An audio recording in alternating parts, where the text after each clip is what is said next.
fight tonight, but obviously he's got the flu, he couldn't fight tonight. Yeah. And everyone heard the news about the Groves fight, so we couldn't take any risks tonight. So what's the story with this Groves fight? Obviously, it's just been mandated by the British Boxing Board of Control, where George Groves got to defend his title versus Kenny Anderson. This is what Kenny has been chasing for over a year now. He's been chasing a rematch with Groves anyway from his fight last November, and double bubble. He's been chasing the title shot as well, so it's sort of come together at once as well. Yeah, definitely. I mean, and a mandatory position as well, which mandatory is what we wanted. You know, that is exactly what we wanted. And the thing that gets to Kenny a lot, every time he's interviewed, every time he talks, Groves, you know, and it's really got to it because, you know, he's his own boxer in his own right, he's done well on his own right, but because of this fight and this performance and everything that went before it with the short notice and, you know, etc., he needs to get that off his back now, and this is the only way to do it. You know, it's well documented now what I've said before the fight, how short notice we've got. I was talking to Jane Couch earlier on, I was telling her that, you know, I went through the emails to try and find out, because I know people are going to ask me, and there's going to be arguments if it comes up in press conference or anything, when, you know, what notice did you get? And I can find that it's 10 days notice that we were actually officially, you know, offered it. It was a horrible build-up for that fight. It was 10 days notice. I was up in Scotland, you know, we were all over the place. It was the worst build-up. You know, we had to shred his weight. Everything went wrong. You know, everything went wrong, and you know, he came back to the corner after the first round, and he just whispered in my ear, "My ribs are fucked." You know, I knew at that point we were up against it. Is that why he turned the heat on to Groves? No, to be honest, that's just Kenny. But I know anybody can say it, and I'm going to say I'm his trainer. He could have done more, but I know Kenny better than anybody else. I've watched them videos back, and I know how sore Kenny's ribs are, and he doesn't release the punches because it doesn't matter, you know, sort of what you are. If I actually punch that wall now, you'll punch it, but if I wrap your hand in steel and actually punch it, you'll punch through the bastard. Yeah. If you've got sore ribs, no matter how tough you are, you throw a punch, but if your ribs have gone, you will hesitate. You know, and I've watched the fight back so many times, and I can see what Kenny's doing, and it's heartbreaking to see. But listen, talk's over. You know, we don't need to keep bringing that up again now. This is it. We're finally going to get our chance. So what's the date for the purse bids? January the 12th, purse bids. Yeah. So that's Frank Warren versus Matchroom. Everybody's saying it is, but I mean, who wouldn't want to bid on that fight if you want a fantastic show? I mean, you know, it's hard to not speak biased, but I can't think of a fight that I want to see more, to be honest. You know, at the moment, It was a very exciting, you know, first fight. Yeah. Since then, you know, Kenny's kind of been off the radar with but Groves' star has really shot up. Yeah. So you might even say that Groves is further away from Kenny now. So Kenny has an awful lot to prove in that fight. Definitely. I mean, you know, don't like to talk about money and everything, but when we were in the gym and we found out, I think it was well publicised really, how much Groves got for the fight after Kenny, and how much money we got for our fight afterwards, and me and Kenny looked at it. Yeah. We were that close. From that to that. Yeah, that's a sickener, isn't it? It's a real sickener. Trust me, if I could say the figures. Yeah. It's a real sickener, you know. So we want to be there, you know. We want it to beat Kenny this time. He's going to have to go to a place that he's never been to before. So Kenny's with Matchroom now. Yeah, and Steve Woods. And Steve Woods. Are you hopeful that they'll be able to get that form and bring it to Scotland? I cannot say enough good things about Matchroom at the moment. You know, I can only speak of experience of who we've been with and everything like that. Matchroom have been absolutely world class. Everybody there, you know, John Wish, Eddie Hearn, ultimate professionals with us. You know, absolutely brilliant.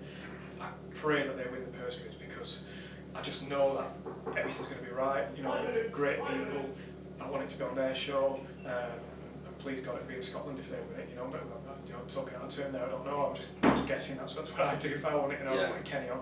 Put it in Edinburgh. You know, go back to the Alex Arthur Gomez atmosphere in that same venue. You know, Kenny fought there last time against Lee Duncan and did like 700 tickets.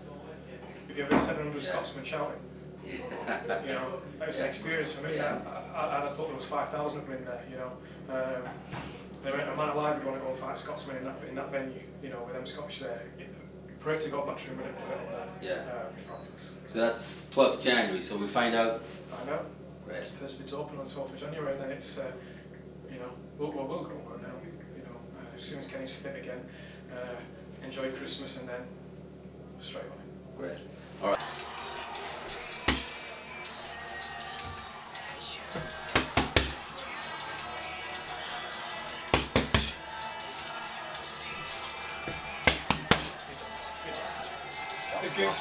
You had a fight tonight. We're in Cole.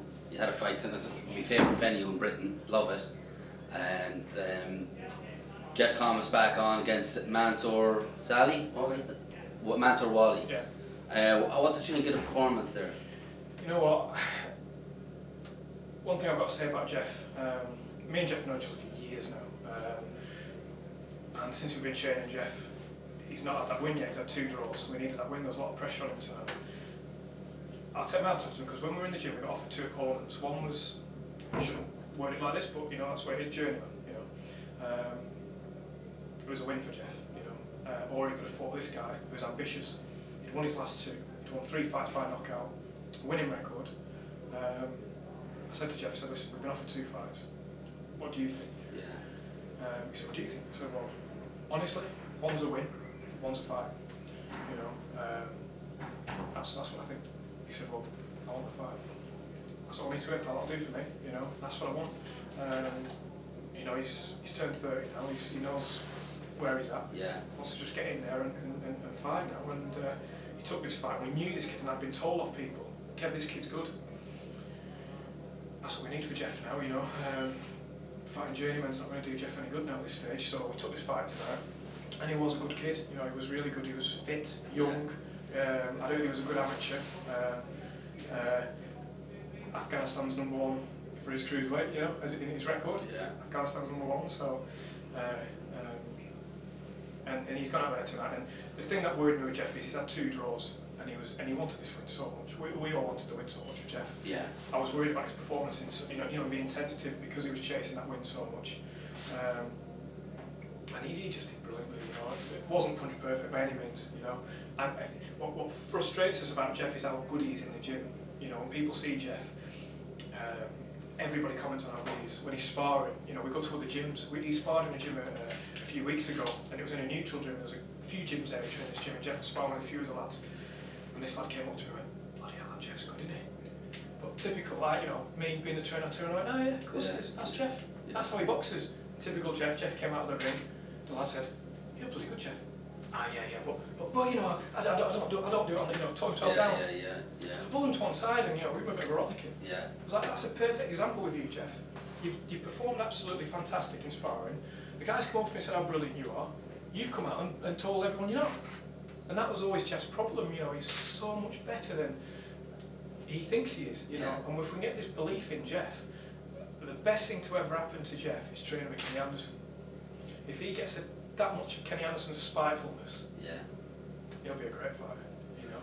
And he's got that win under the belt, and hopefully that will give him a bit of confidence. And then, he's potentially on Hennessy's show in Blackpool. Yeah. So it's his hometown, very big bill. Must be relishing that. He just wants. I mean, to be fair, it's not sort of being disrespectful to anybody, but Jeff chased that Theo Payne fight. When he found out that guy pulled out, straight away Jeff chased it. People say that's mental, Jeff's record, but it's not. Jeff can box, he's a good boxer, you know, he never gets hurt. That's what Jeff wants. He wants to be in these kind of fights, and you can't begrudge somebody like that. But I can't mention who we've been talked about for January, but that'll be another good fight. Very right. That'll be another good fight. You know, that's what Jeff wants. But Steve Forbes came up from America, you know, former world champion in De La Hoya and all. Yeah, I saw that. Straight away Jeff was on it. I would love to fight him. It's not disrespect. Jeff wants is to the get least disrespectful person that I've ever met in boxing, but he just wants to fight these guys because he loves boxing. And he's an absolute credit to the sport because he loves it so much. I take my hat off to him, you know. He's never going to make a fortune out of boxing, you know. He's got his own goals. His own goals, and that's just to get in there and do it as many as he can, you know. You just got to love the lad for that, you know. It's fabulous. So, do you think he's getting some of that confidence from Kenny? Do you reckon some of that's sort of wearing off on him? I think there's been a few things wrong with Jeff in the past. and we've picked up a few things where, you know, like he's done wrong. He was at the wrong weight, and you know, he's killing himself to make the weight, and he just didn't believe in himself. Yeah. And you can't get away with that in our gym because, you know, obviously I'll pull him up straight away, but obviously we've got the big man Kenny, who, you know, he's like a. Although Jeff's older than Kenny, Kenny's like a big brother to Jeff, you know, and Kenny will put his arm around him and say, "Come on, you know, like tonight, we're having this win tonight, no matter what, you know."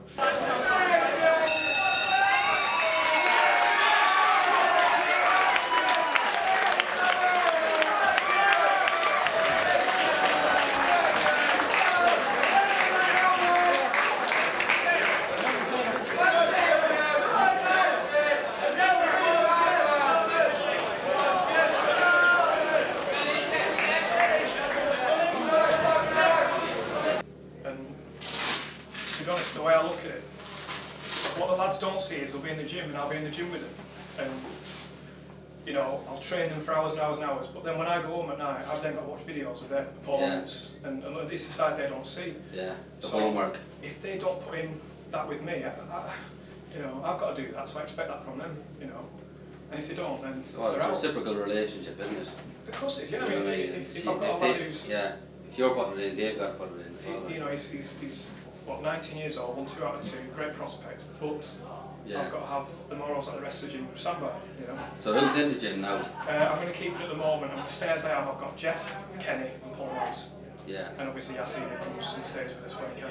Yeah. I can't do any more than that. So who's Paul Morris? I don't really know much about Paul Morris. What's the story with him? John Paul Morris. John Paul Morris, I've looked into his background. He's got Irish grandparents, so I said I'd take him. Where is he from? Was he fighting recently, Kev? To be honest, he was due to fight 2 weeks ago. He wasn't in our gym for a long time, and he came to train for this fight. And unfortunately, I pulled him out of it because he had to be 14-4. He was well over 15 stone with not long to go. Right. And it was a 10 rounder against a good kid, so we don't do that.